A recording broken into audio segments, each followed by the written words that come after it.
A federal judge in New York says he will rule very shortly on whether to drop prostitution-related charges against music mogul Sean Diddy Combs. The 55-year-old appeared in court today for the first time since he was convicted in July.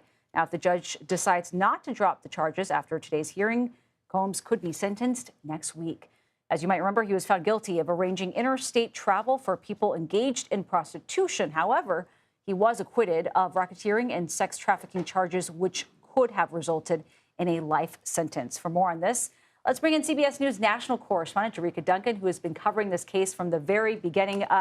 Jericka, can you talk a little bit about what the argument they're making here is? So the defense is saying that there was insufficient evidence that the Combs transported people with the intent for prostitution. They're also saying that upholding the convictions would, quote, violate Combs's First Amendment rights. Essentially, the defense is saying that he was a producer and consumer of amateur porn and that is protected under the First Amendment rights. The prosecutors, however, reminded the judge that jurors found him guilty for several reasons, that they followed the letter of the law. They argued that regulating prostitution, they said, is an important government intent. So this is the defense. One last-ditch effort. This group of attorneys said on day one after that conviction on the transportation for the purpose of prostitution that this was a win because of what Combs was facing. So for them to come back and say, even though he's facing these much lighter charges or was convicted, in this case of charges that did not get him as much time, like up to life in prison when we were talking about the racketeering,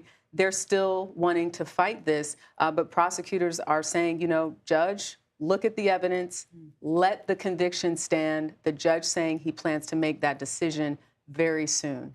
So let's talk about sentencing here. At this point, Combs has already been in jail for more than a year. How might that factor into the judge's decision-making, and how much prison time could he potentially face here? So he's facing up to 10 years on each count.